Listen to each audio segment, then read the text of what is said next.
Congress party ఎదుగుదలను చూసి TRS మనుకోబోతుంది. కొత్త టీం వచ్చిన తర్వాత 2018 ఎన్నికల్లో కాంగ్రెస్ పార్టీకి వచ్చినటువంటి సీట్లను ఓట్లను చూసిన తర్వాత కాంగ్రెస్ రేవంత్ రెడ్డి గారు అధ్యక్షుడుగా, పట్టి విక్రమార్క గారిని సిఎల్పి లీడర్ గా, మధు యాస్కి గారిని ప్రచార కమిటీ చైర్మన్ గా, వర్కింగ్ ప్రెసిడెంట్ గా సోషల్ జస్టిస్ తోనే అన్ని సామాజిక వర్గాలను బ్యాలెన్స్ చేసి కాంగ్రెస్ పార్టీ అధిష్టానం కొత్త టీం వేసిన తర్వాత తెలంగాణలో కాంగ్రెస్ పార్టీ కార్యకర్తల్లో ఉత్సాహం వచ్చింది, ఒక పాజిటివ్ వైబ్రేషన్ వచ్చింది.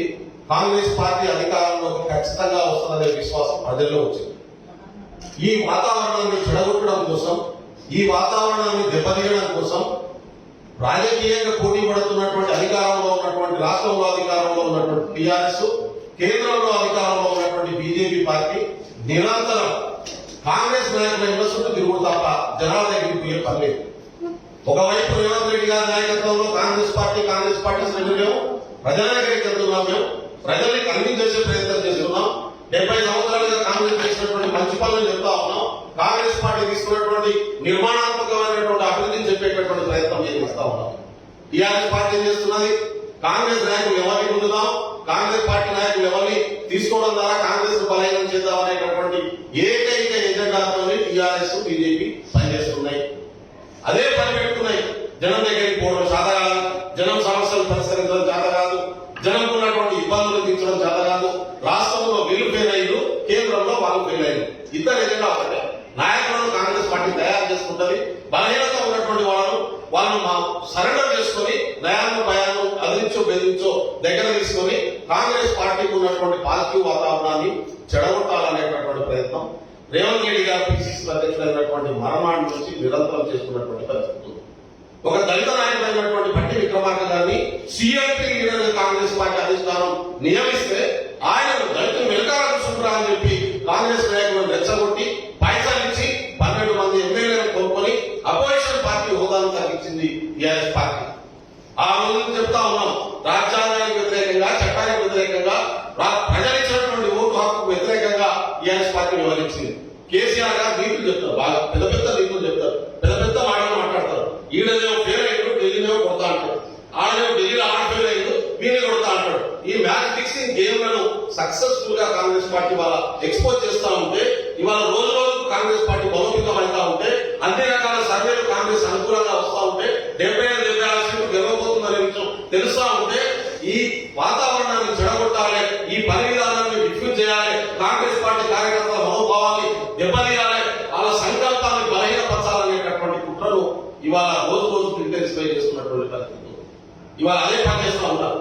హనుమంతరావు గారి ప్రకారం మా పెద్దలు చెప్పారు, ఏం పాలన హనుమంతరావు నీకు, హరీష్ గారితో ఏం పాలన, ఆ జోకర్తో ఏం పాలన నీకు, నీకు నిజంగా ఒక మంత్రితో పాలంటే అఫీషియల్ మంత్రి ఇంటికి పోయి, మంత్రి ఆఫీస్ పోయి మాట్లాడాలా, ఇంట్లో 6 గంటల చర్చ లేదన్నా, టిఫిన్ పోయి లంచ్ దాకా ఎందుకు కూర్చుంటావు అన్నావు, నీకున్నటువంటి ఆకాశం అంతా ఏమొచ్చి పాతాళంలో ఎందుకు పడేసుకుంటావు అన్నా, ఎవరి ప్రయోజనం కోసం అన్నా ఇది కాంగ్రెస్ పార్టీని బలోపేతం చేస్తుందా, కాంగ్రెస్ పార్టీ కార్యకర్తల ధైర్యాన్ని పెంచుదా, కాంగ్రెస్ పార్టీ అధికారంలో రావడానికి ఉపయోగపడుతుందా, ఆలోచించండి మీరు.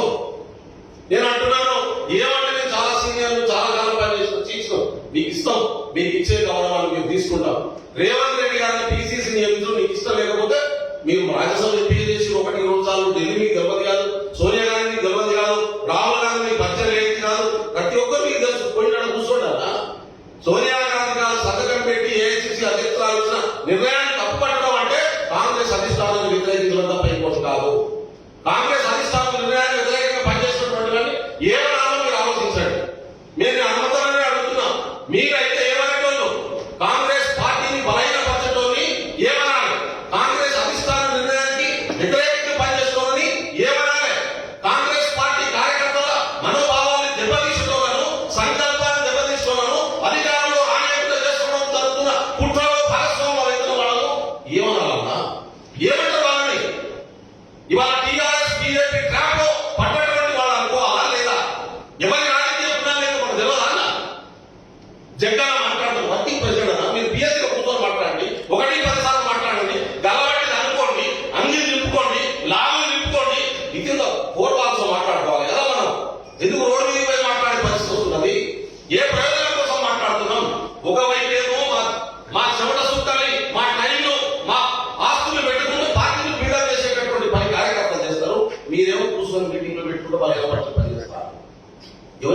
అవసరం అనేది పార్టీ అధికారంలో చేసడానికి ఉపయోగపడుతుందా లేదు?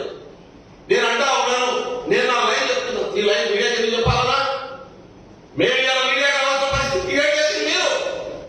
నేను అంటా ఉన్నాను, కాంగ్రెస్ అధిష్టానాన్ని, రాష్ట్ర నాయకత్వాన్ని, జాతీయ నాయకత్వాన్ని పార్టీ వ్యతిరేకంగా పనిచేసి పార్టీని ప్రజల్లో బలహీనపరచడం కోసం జరిగే ప్రతి మాట పార్టీకి ద్రోహం చేస్తుంది, పార్టీకి నష్టం చేస్తుంది.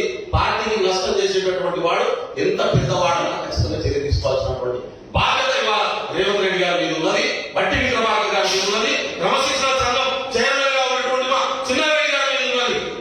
వీళ్ళకి నోటీసులు చేయండి, పార్టీని సస్పెండ్ చేయండి, పార్టీని కాపాడుకునేద్దాం. పార్టీ కార్యకర్తలకు ఉన్నది 45 లక్షల సభ్యత్వం. భారతదేశంలో ఏ రాష్ట్రంలో జరగనంత సభ్యత్వం కాంగ్రెస్ పార్టీకి తెలంగాణలో జరిగింది. ఈ 45 లక్షల మంది సొంత పైసలు పెట్టుకొని ఇల్లు తిరిగి కార్యకర్తలు ఇలా మన 3 మండల అధ్యక్షులు చూస్తున్నాడు. 15,000 సభ్యత్వం చేసినాక ఇల్లు తిరిగి ఒక్క మండలంలో పార్టీని కాపాడుతున్నామని కార్యకర్తలు పనిచేస్తుంటే ఇవాళ వాళ్ళని చంపేటటువంటి ఆ సంకల్పాన్ని బలహీనపరిచేటటువంటి కుట్రలు ఇవాళ శత్రువులతో కలిసి మీరు చేస్తారు. నేను ఒకటే చెప్పదలుచుకున్నా, కాంగ్రెస్ పార్టీ కార్యకర్తలాగా పార్టీని కాపాడుకోవాల్సినటువంటి బాధ్యత మన మీద ఉంది. నేను ఇక్కడ నుంచి దేశమంతా తిరిగి చూస్తా ఉన్నాను. దేశవ్యాప్తంగా ఇవాళ మైక్రో లెవెల్లో కూడా కోర్టులను ప్రవేశపెట్టి కాంగ్రెస్ పార్టీని బలహీనపరిచే కుట్రలు జరుగుతూ ఉన్నాయి. ఇవాళ దేశంలో జరుగుతూ ఉన్నాయి. కాంగ్రెస్ అధిష్టానం ఇప్పటికే సీరియస్ గా ఆలోచిస్తుంది. తెలంగాణలో నేను అంటున్నాను, రేవంత్ రెడ్డి గారి నాయకత్వంలో, బట్టి విక్రమార్క గారి నాయకత్వంలో కాంగ్రెస్ పార్టీ, కేసీఆర్ గాని మోడీ గాని ఎన్ని రకాల చిల్లర ఎత్తులు ఇచ్చినా ఇక్కడ మనం అధికారంలో రావడం ఖాయం. దాన్ని కూడా ఆపలేదు. ఖచ్చితంగా గవర్నమెంట్ మనం ఫామ్ చేయబోతున్నాం.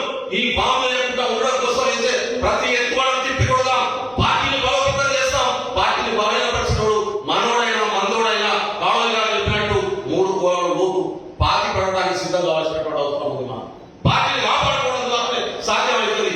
సీనియర్లను గౌరవిద్దాం, పెద్దవాళ్ళని గౌరవిద్దాం, వాళ్ళకి ఇచ్చే విలువను వాళ్ళకి ఇస్తాం. మరి పార్టీని బలహీనపరిచేటటువంటి పని ఎవరు చేసినా చూస్తూ ఊరుకోవడానికి కాంగ్రెస్ కార్యకర్తలు సిద్ధం ఉండాలని చెప్పి వాళ్ళను ఎదిరించడానికి కూడా సిద్ధం కావాల్సినటువంటి పరిస్థితి ఉందని చెప్పి నేను కొడతా ఉన్నాను. నేను అధిష్టానాన్ని కొడతా ఉన్నాను, వెంటనే చర్య తీసుకోండి, నిర్ణయం తీసుకోండి, పార్టీని కాపాడండి. ఎందుకంటే కోట్లాది మంది కార్యకర్తల జీవితాలతో ముడిపడి ఇవాళ మనం గతంలో చేసినటువంటి చిన్న చిన్న మిస్టేక్ల వల్ల మొన్నసారి వచ్చే అధికారం పోయింది. సార్ ఎవరిని మనం తప్పట్లేము, కానీ జరిగింది మన వల్ల. మన ఎత్తుగడల లోపమా, మన వ్యూహంలో లోపమా, మనం అధికారంలో రాకపోవడం వల్ల ఇవాళ ఒక దిక్కు ఊర్ల కేసుల మీద కేసులు పెట్టుకొని కార్యకర్తలు జైల్లో పాల్గొంటున్నారు. ఇవాళ టీఆర్ఎస్ పార్టీ రాష్ట్రాలు సృష్టిస్తున్నది. టీఆర్ఎస్ నాయకత్వం తప్పుడు కేసులు పెడతా ఉన్నారు, ప్రాణత్యాగాలు చేస్తున్నారు కాంగ్రెస్ పార్టీ కార్యకర్తలు. ఇవాళ కుటుంబాలను వదిలేసి జైలపాలై నెల జైల్లో పడుతున్నటువంటి పరిస్థితి ఉన్నది. వాళ్ళకి ఏం ధైర్యం చేయదలుచుకున్నాం మనం? ఏ రకమైనటువంటి సంకల్పం మనం ధైర్యం చేయడానికి ప్రయత్నం చేస్తున్నాం మనం? కాబట్టి ఇక్కడ ఉన్నటువంటి పెద్దవాళ్ళు ఒక్కరిద్దరి వ్యక్తుల ప్రయోజనాల కోసం కాంగ్రెస్ పార్టీని బలహీనపరచాలని ఏ రకమైనటువంటి నిర్ణయాలు తీసుకొని బయటకు వచ్చి మాట్లాడినా అంత పెద్ద పెద్ద మేము బోర్డు మోగలం అంటున్నారు కదా, ఎందుకు గెలవలేదన్నా? మాకు ఒక్కసారి టికెట్ 1-4 సార్లు పడతాన్నా, మీకు ఇచ్చిన అవకాశం ఎందుకు పొడవాలి? మీరు ఎందుకు నిలబెట్టే ప్రయత్నం చేయలే? ఇదంతా ఎందుకు? ప్రతి సందర్భంలో నేను అంటా ఉన్నాను, రైతు రచ్చబండ కార్యక్రమం మొదలైతుంది. కేసీఆర్ ఫామ్ హౌస్ పక్కన రైతు రచ్చబండ కార్యక్రమం ఊళ్ళో పెడితే కేసీఆర్ చేసిన 150 ఎకరాల వ్యవసాయ భూమిలో వరి పండిస్తే దాన్ని ఎక్స్పోజ్ చేయడం కోసం కార్యక్రమం పెడితే దాన్ని డైల్యూట్ చేసి కాంగ్రెస్ పార్టీ అంతర్గత గొడవ కింద మార్చే ప్రయత్నం జరుగుతారు. ఇది ఎవరి ప్రయత్నం అవుతుంది? ఎవరి ప్రయోజనం అవుతుంది? ఎవరికి లాభం అవుతుంది? అంతర్గతంగా ఓకే, పిసిసి అధ్యక్షుడు సిఎల్పి లీడర్ ఒకవేళ ఏకపక్షంగా నిర్ణయం తీసుకుంటే ఇంటర్నల్ గా కూర్చొని మాట్లాడి తల్లండి. నేను అంటున్న తనుకోండి, పరిష్కరించుకోండి ఇంటర్నల్ గా కూర్చొని. దాన్ని రోడ్డు మీద ఎక్కి చెప్పడం ద్వారా దోస్త్ అయితే శౌర్య చెప్తాడు, నువ్వు బాగుపట్టేటోడు అంటే, నువ్వు బాగుపడాలని నన్ను కోరుకునేటోడు అయితే నేను తప్పు చేస్తే నా శౌర్య చెప్తాడు. బయటకు వచ్చి చెప్పేటోడు దోస్తు కాదు, దుష్మన్ అవుతాడు, డిస్ట్రాయ్ చేసేటోడు అవుతాడు. నిన్ను బలనా చేద్దాం అనుకుంటే 10 మందికి చెప్పాలి, నిన్ను బాగు చేద్దాం అంటే శౌర్య చెప్పాలి. మీరు బలనా చేద్దాం అనుకుంటారా, బాగు చేద్దాం అనుకుంటారా? మీ కార్యాచరణతో తెలిసిపోతున్నది. పార్టీని బాగు చేద్దాం అనుకుంటే ఇతరులుగా మాట్లాడుకోవాలి, బదనా చేద్దాం అనుకుంటే రోడ్డు మీద పడి మాట్లాడాలి. మీరు రోడ్డు మీద పడి మాట్లాడుతున్నారు, పార్టీని బదనా చేసే పని చేస్తున్నారు, పార్టీ పట్ల ప్రజల విశ్వాసాన్ని సన్నగిలేటటువంటి ప్రయత్నం చేస్తున్నారు. ఇది కాంగ్రెస్ పార్టీ సహించదు. నేను కాంగ్రెస్ పార్టీ నాయకత్వాన్ని కోరుతున్నా, వెంటనే చర్య తీసుకోవాలని. హాయ్ ఫ్రెండ్స్, మా టుడే టుమారో యూట్యూబ్ ఛానల్ చూస్తున్నందుకు చాలా థ్యాంక్స్. మరిన్ని లేటెస్ట్ వీడియోస్ కోసం వెంటనే సబ్స్క్రైబ్ చేయండి. అలాగే ఈ బెల్ ని కూడా రింగ్ చేసేయండి.